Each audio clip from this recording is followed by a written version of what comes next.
Hello everybody, and welcome back to my wood shop. I know it's been a while, but I've been busy. This is a big chunk of redwood.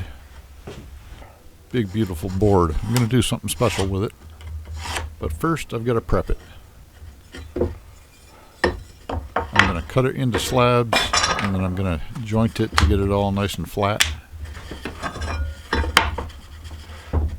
And then I'm going to cut it into a whole bunch of segments.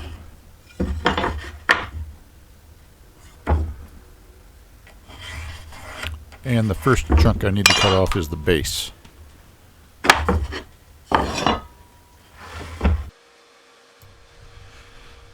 Well, I know it's Christmas season, and you might be looking for a good gift for yourself or for a loved one.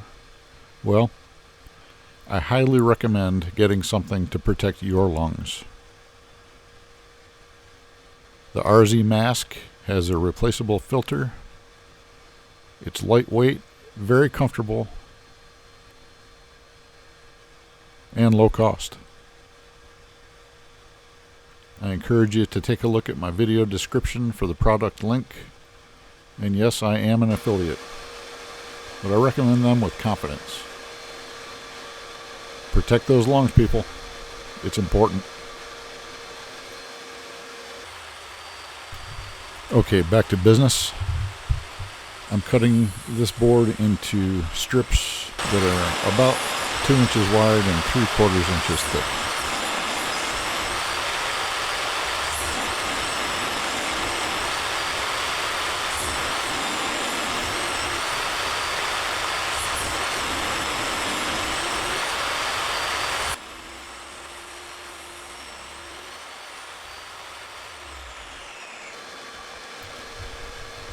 I cut the end pieces a little bit thin, and I won't be using those in this project.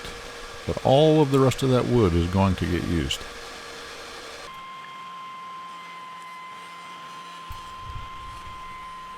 And here I'm just lightly jointing the edges, so that when I use the Wedge Pro to cut my segments, everything will be nice and even.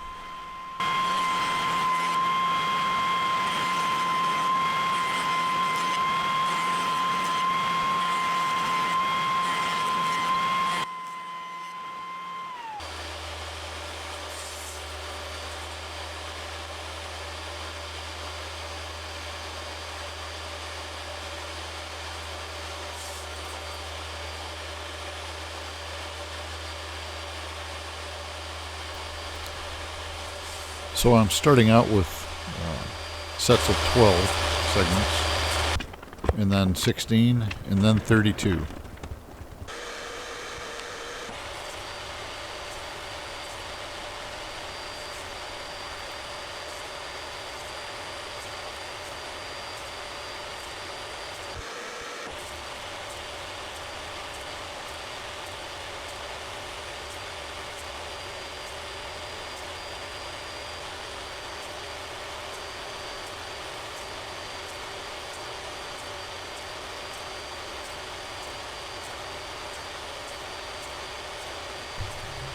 And like it says on the screen there, it's going to be a total of 272 segments plus the base.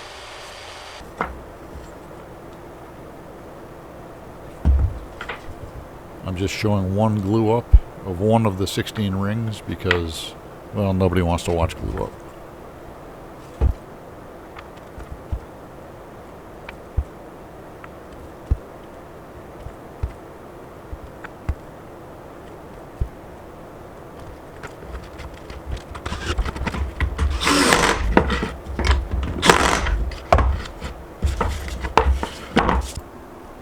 But here's how they all look together. That's a lot of rings. That's a lot of glue up.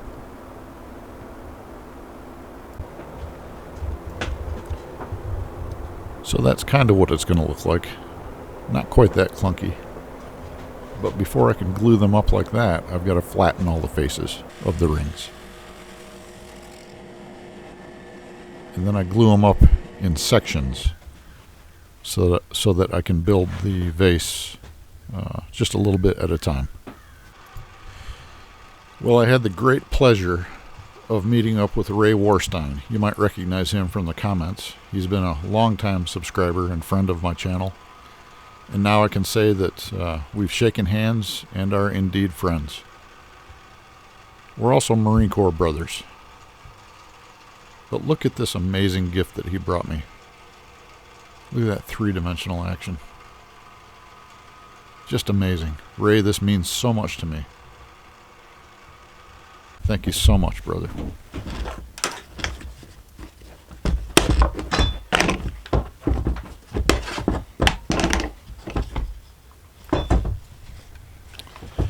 Okay, the first thing I need to turn on my lathe is the base. And I glued up that first ring so that I could hold the base and turn the bottom side first. I'm using outward pressure or expansion with that jaw chuck. Lightly so I don't split that ring, but it's nice and firm.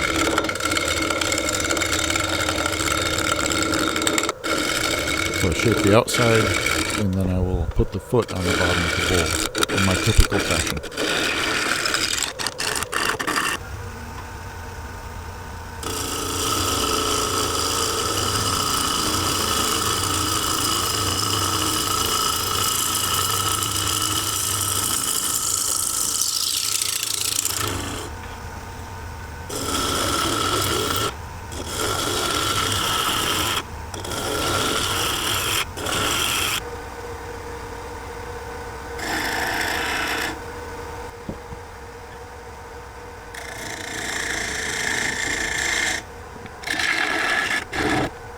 That inside little ring there is going to hold my ID coin, always numbered.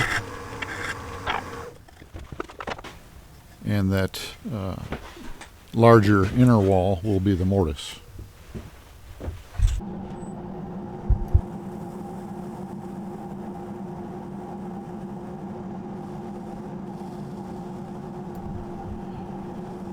As it says on the screen, I sanded up to 500 grit. And then I hit it with some Axe abrasive paste and then the Axe polish. And that's how I did the entire vase.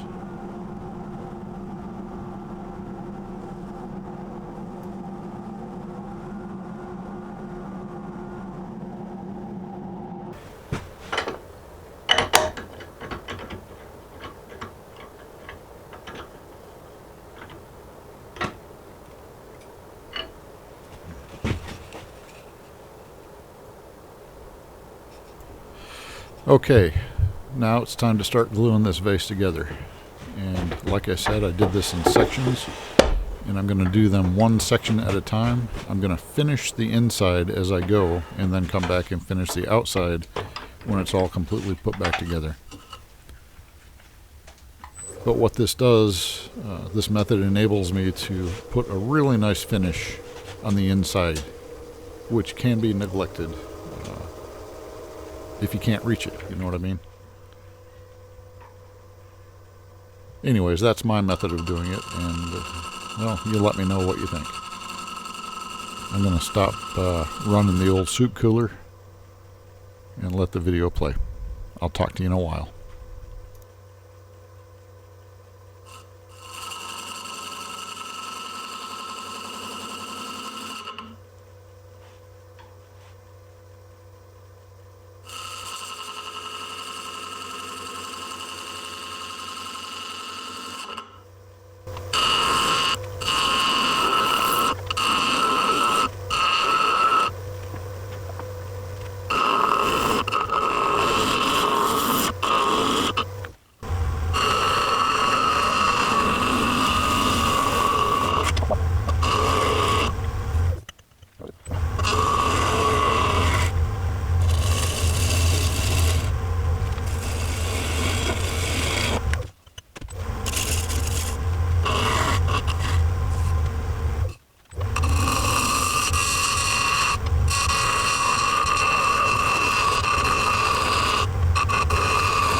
good. See you in 4 hours.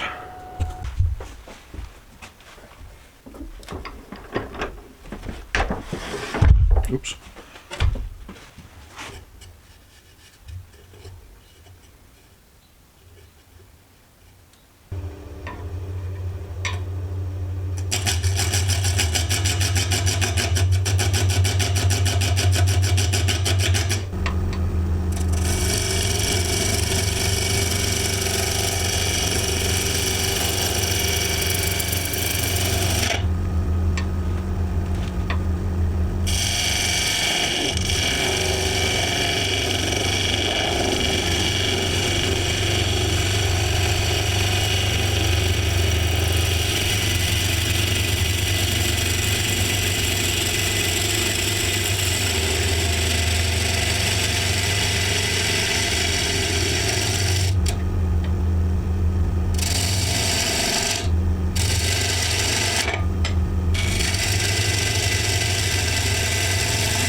And like I mentioned earlier in the video, all of the finishing is done exactly the same way. I did start finishing the inside of this vase at the first section that was put together. So I've been sanding and finishing the whole way throughout the build. And once the inside is completely done, I will retouch the outside, sand it, and finish it as well. What I mean by retouching the outside is getting the thinness that I'm looking for, which is, it might seem a little thick, but this needs to be fairly heavy for what it is, which is a really light wood. This redwood is surprisingly light, so I need a little bit extra thickness. So it's about a 1/2 inch.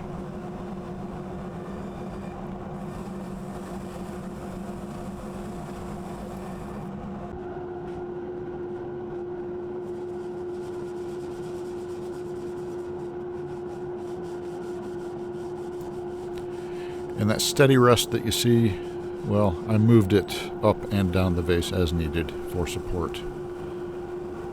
And obviously, I don't want the wheels running on finished wood, so I'm working my way down to the base of the vase. When I do the base, I'll pull up the tailstock and support that way from within.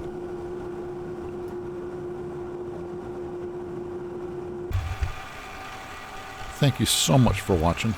I sure appreciate your time. It really does mean a lot to me. I'm pretty happy with how this turned out. I'll look forward to reading what you have to say about it. Redwood through and through, from base to top rim.